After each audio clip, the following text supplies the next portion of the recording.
ఫోటోలు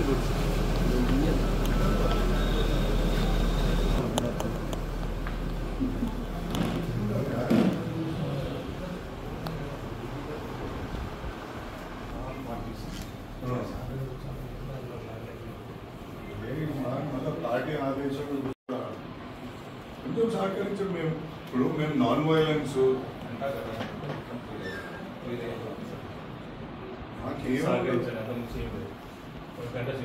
గంటలో మా ఇన్స్ట్రక్షన్స్ వచ్చినప్పుడు మేము ఏడికి లేదు, మేము అంటే పోవాలి. లేకపోతే ఒక గంట కొంతమంది ఇన్స్ట్రక్షన్స్ వచ్చాను.